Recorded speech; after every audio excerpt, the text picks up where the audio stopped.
A boy receives an ability to protect his future in his phone from his imaginary friend. But it is not a gift since it forced him into a life or death game to win godhood. Will he win?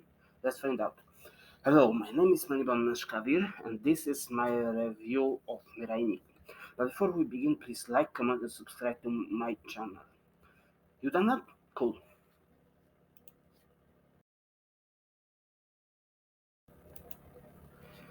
A boy receives an ability to protect his future in his phone from his imaginary friend.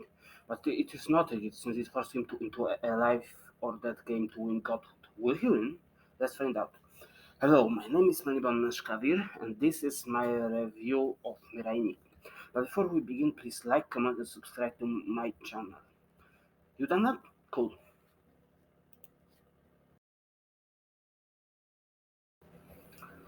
Our protagonist Yukiter Amane has no friends except for one imaginary one, Deus Ex Machina. One day this imaginary friend gives his phone diary a power-up, an ability to see into the future. I know what you're probably thinking. He lost his mind, but no, instead he finds himself forced to participate in deadly game to fight the new god.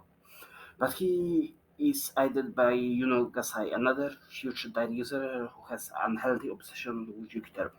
And so begins a story of a boy and his stalker's journey to godhood.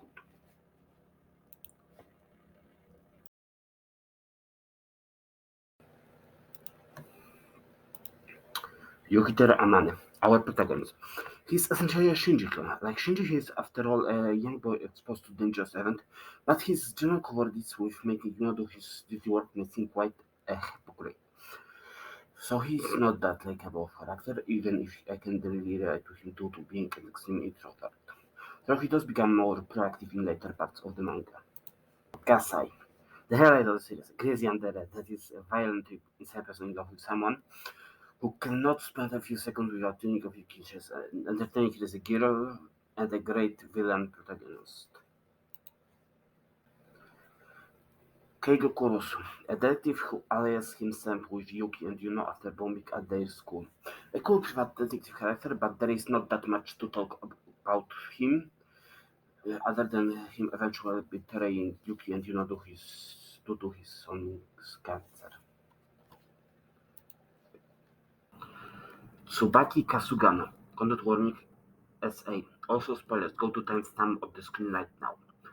So she is introduced as a sort of a leader of a cult and is targeted by the 11th title holder. Intention to be shown as sweet girl and terrible to Yuki and Yuno. However, after the blind Sentaiga is defeated, she shows her true colors and tries to force Yuki to give her his diary by commanding the cultists to reveal to Yuno. And she says she wants to destroy the universe upon becoming a goddess.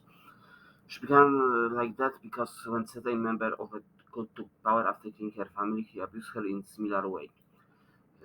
She dies when Yuki throws her ball from childhood to distract cultists, and in her dying moment, she's crying that it is too late.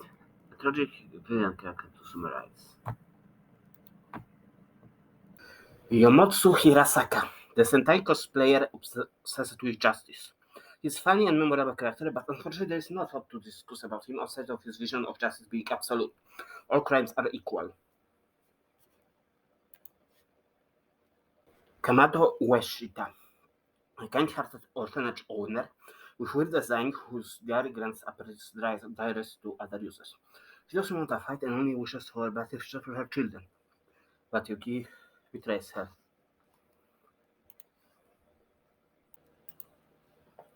John Bacchus. Cinema Aristocratic city in which the manga takes place. It's introduced passing the city council to disband previously mentioned character's orphanage, though he later allies with him. He is responsible for creation of the game in the first place, so he has the most broken diary that allows him to monitor other diary users. His final plan is to make citizens of Sakurami City into a race of supermen with apparatus diaries of Kamado Ueshita. Mineneur. Wow, this is a good character. A cosplay terrorist who takes Yuki's school hostage and loses an eye in the process. She becomes a recurring character, allying with Yuki and Yuno at few points. Her edgy character contrasts well with her few cute and funny moments, so she is a cool character in other words. Aru Akise, a mysterious boy who wants to be a detective who seems to be attracted to Yuki, who starts to be some sort of angel created by Deus during the ending. Yukiteru's other classmates. I don't know what to say when they are introduced. One of them says smoking Yukiteru after the hostage situation done by Minen, and the other one reaction is just to smack him like this was some light teasing. What the? Then there is Hinata being made by and her father and other weird things. But they are quite fun characters. A bit.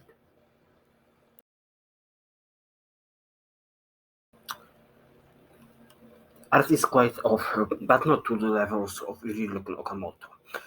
It still is not quite right, but it is quite dynamic and does well in displaying emotions that are coded in systems, however.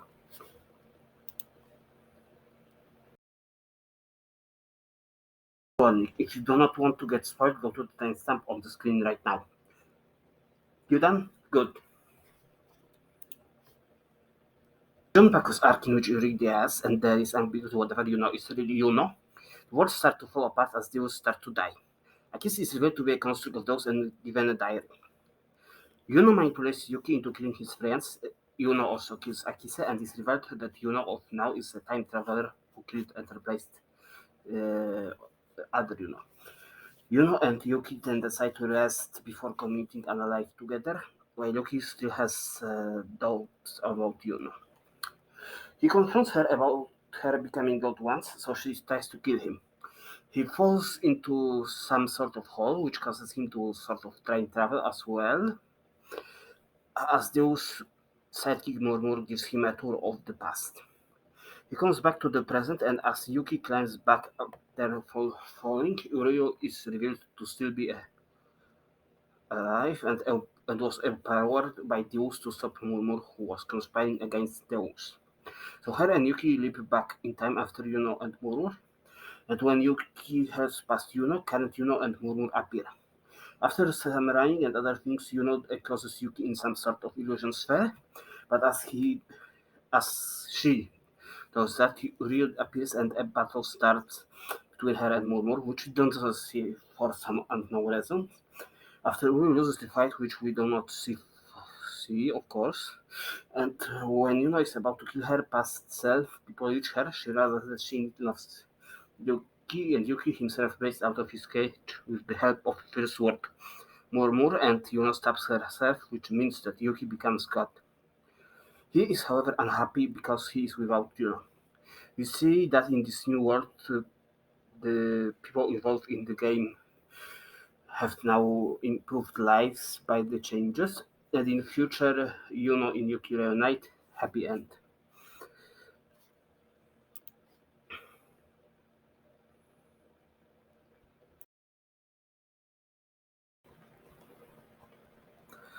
Uh, well, this manga is quite campy. The arcs are filled with interesting action and great mind games. 5 out of 10.